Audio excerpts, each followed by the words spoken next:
Snowden is the author of the Killing series, Flame Tree Press, featuring a homicide detective, Raven Burns. The second book in the series, A Killing Rain, is a finalist for the 2022 Forward's Indies Book of the Year Award.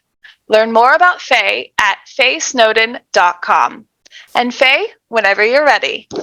All right, thank you so much. Love that last reading and all the reading so far. You all, I am battling a cold, so my reading is going to be relatively shorter than the others. And if I cough in the middle, please show me a little bit of grace and feel sorry for me. I take all the sympathy. So I'm going to be reading from you for the prologue from A Killing Fire. So I don't think that I need to set it up at all. So I am ready to go. Thank you, Casey. I need all the healing wishes. Okay, here we go. Floyd Burns' father was a black boxer who tried on his own name just like his son did. He called himself Lightning Burns because of what he thought of as the speed of his flying fists. But he wasn't quick. Lightning, his real name was Hamlet, was slow. But once he caught up to the poor soul unlucky enough to be in the ring with him, he'd pound and pound on him just like he was a human spike driver fastening a railroad tie. Everybody called him Hammer because of it. Nobody called him Lightning, not even his wife. He didn't do much professionally, made a little money on the amateur circuit before settling down with his wife Sarah on a small farm where they grew corn and kept a few cows and pigs. Sarah came from one of the Moki families. Her people fled to California when the Oklahoma skies turned black and the soul became sawdust. She was as sweet and strong as a stereotype, with narrow blue eyes that saw a lot, but kept much of it to herself.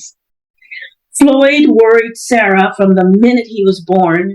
He slipped so easily from the womb that later on she would question if there was even one pang when he came into this world. His face was flat with calm as the midwife laid him on her belly. There was no lusty cry as there will be from her other children. He just lay there for a minute or two, breathing softly with his eyes closed, as if he was thinking on some extremely serious matter.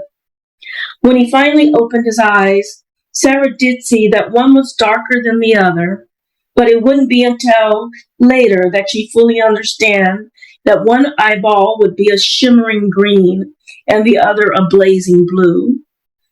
There would be other kids that were too scared to play with Floyd, not because of his eyes so much as for the way he was. How he would just sit back and watch things and not say a word for hours on end with them weird light-colored eyes.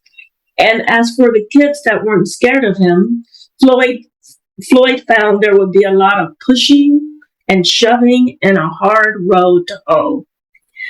But from Floyd there would be no tears, only that peculiar thinking look as if he hadn't quite made up his mind about the kind of world he had entered into or just how he would behave in it. One day when he was 16, he didn't show up for dinner. Sarah had set his plates at the table as usual on the first night he didn't show, and then just as quietly picked the dishes up one by one when he didn't come in later. She washed and dried them as if he had eaten from them and placed the plates back in the cupboard. She did this the second night, too. She set Hammer's place, her own, the twins' places, and Floyd's. The dishes were laid out for the final time on that third night, and when he didn't come home, Sarah once again washed the plate, the spoon, and the fork as if he had used them. After she had finished the dishes, she stood for some time in the open door looking out over the cornfield. A breeze rustled the tips of the stalks, making the silk spark gold in the quilted darkness. The roof of the open country was so full of black that it made her feel as if she were in some movie theater or some giant tent with tiny silver dots painted on the ceiling to look like stars. She stood there for a long time, watching the wind playing in the corn. Then for an instant she let herself breathe a tiny sigh of relief at the thought of never seeing Floyd again. Hammer came and stood by her side, wondering why he couldn't muster up enough worry to go out and search for Floyd. He gave himself the excuse that it was from taking too many hits to the head. He wasn't in his right mind or strong enough to go and search for that boy.